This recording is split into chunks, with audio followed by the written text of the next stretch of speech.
12 जानेवारी 2025 रविवार सकाळ आणि आम्ही पोहोचलो ते बेळगावमधील राजहंसगड अथवा येळ्ळूर गडावर. राजमाता जिजाऊ साहेबांच्या जयंतीनिमित्ताने मराठा मंदिर बेळगाव आयोजित कार्यक्रमासाठी आम्ही 11 तारखेलाच बेळगाव येथे पोहोचलो आणि मराठा मंदिराचे अध्यक्ष श्री आप्पासाहेब गुरव यांच्या पुढाकारामुळे आम्ही सकाळीच या दुर्गावर गेलो. पुण्यापासून 338 किलोमीटरवर मार्कंडेया नदी तटावर वसलेलं एक टुमदार शहर म्हणजे बेळगाव.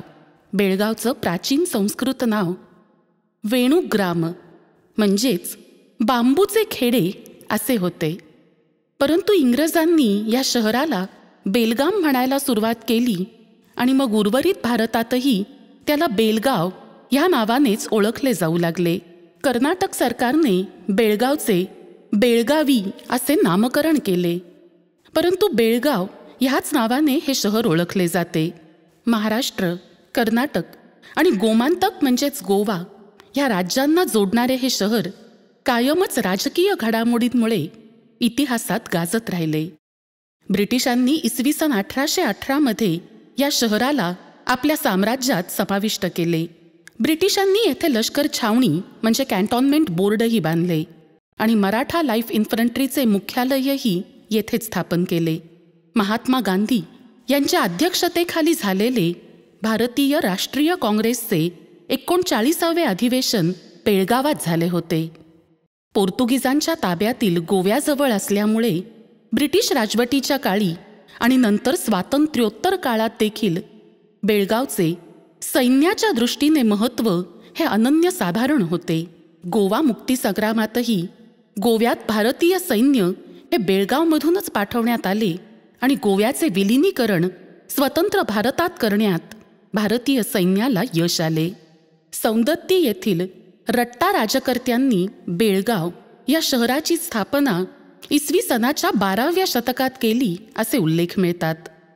रट्टा राज्यकर्ता बिचीराजा याने इसवी सन 1204 मध्ये बेळगावचा भुईकोट किल्ला बांधला आणि कमलबस्ती या सुंदर वास्तूची निर्मिती येथे केली.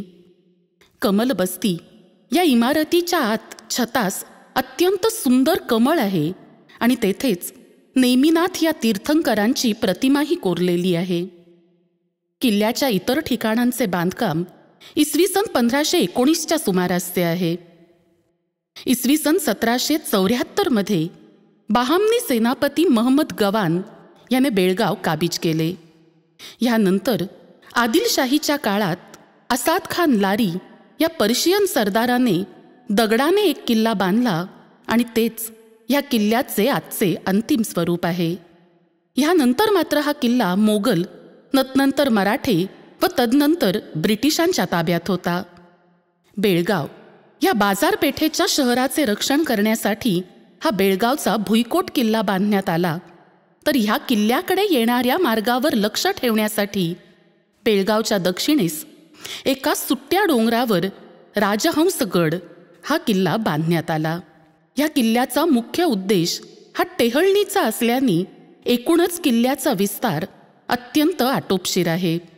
ह्या किल्ल्यावर आजपर्यंत एकूण 3 लढाया झाल्या आहेत. पहिली लढाई पेशवे आणि सावनूरचे नवाब यांच्यात झाली. दुसरी लढाई पेशवे आणि टिपू सुलतान यांच्यात झाली.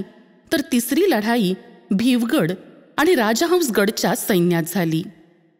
या किल्ल्याचे प्रवेशद्वार गोमुखी आहे. प्रवेशद्वारातून प्रवेश केल्यावर समोरच सिद्धेश्वराचे नवजीर्णोद्धारित मंदिर आपल्याला दिसते. या मंदिराच्या डाव्या बाजूला पाण्याची एक मोठी टाकी आहे. टाकीच्या आतही कमानी आहेत. सध्या लोखंडी जाळी लावून ती टाकी झाकलेली आहे. टाकीच्या बाजूला एका वास्तूचे अवशेष आहेत आणि ते बहुधा दारू कोठार असावे. त्याच्यापुढे तळघर असलेली एक वास्तू आहे, पण सध्या तरी केवळ हे तळघरच शाबूत आहे. या वास्तूपासून पुढे चालत गेल्यावर आपण किल्ल्याच्या दक्षिण टोकावर पोहोचतो. येथून तटबंदीवरून किल्ल्याची प्रदक्षिणा करायला सुरुवात करावी तो 2 बुरुज पार केल्यावर तिसऱ्याच बुरुजाच्या बाजूला एक चोर दरवाजा लागतो. आत उतरण्यासाठी पायऱ्या आहेत. हा चोर दरवाजा आपल्याला थेट गड घेऱ्यात नेऊन तेथून बेळगावमधील भुईकोट किल्ल्यापर्यंत नेतो असं सांगितलं जातं.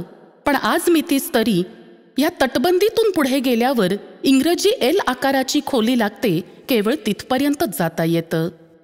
आता आपण परत जाऊया ते सिद्धेश्वर मंदिराच्या बाजूकडे.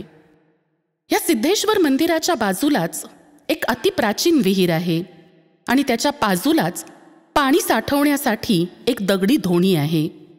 आता ह्या चौथ्या बुरुजावरनं आपण किल्ल्याला प्रदक्षिणा घालून पुन्हा एकदा प्रवेशद्वारापाशी परत येतो. सगळं मिळून हा किल्ला बघायला जेमतेम अर्धा तास लागतो. पण सध्या तरी या किल्ल्याचं वैशिष्ट्य बनलेलं आहे ते म्हणजे सिंहासनाधिष्ठित अशी छत्रपती शिवरायांची प्रतिमा. आजही अनेक युवक येथे दर रविवारी येऊन श्रमदान करतात. आणि आपण आता बघतोय माझ्या मागे असलेला हा छत्रपतींचा पूर्णाकृती पुतळा, सिंहासनाधीश्वर महाराजांचा पुतळा ही साक्ष देतो की छत्रपतींचा पराक्रम, हिंदवी स्वराज्याची यशोगाथा ही थेट बेळगाव पर्यंत येऊन पोहोचलेली होती. या किल्ल्यावर मला जाणवलेली एक अत्यंत आश्चर्यकारक गोष्ट म्हणजे सिद्धेश्वर मंदिराच्या डाव्या आणि उजव्या बाजूला 2 छोट्याशा घुमटीवजा देवळ्या दिसतात. आत डोकावून बघितलं तर प्रवेशद्वार अगदी छोटंसं, पण आतमध्ये एक सोडून 3-3, 4-4 शिवपिंडी दिसतात. आणि त्यावरून हा अनुमान लावणं सहज शक्य आहे की ही मंदिरं नसून या कुणाच्या समाध्या अथवा वीरघळी असाव्यात. परंतु इतिहासाचं दुर्दैव हे की ह्या नेमक्या कोणत्या काळात बांधल्या गेल्या, या कुणा अज्ञात वीरांसाठी बांधल्या गेल्या ते मात्र या इतिहासाला ठाऊक नाही. पण पुन्हा पुन्हा त्या अज्ञात वीरांना मानाचा मुजरा घालून छत्रपती शिवरायांना अभिवादन करून आम्ही बेळगावकडे परत निघालो.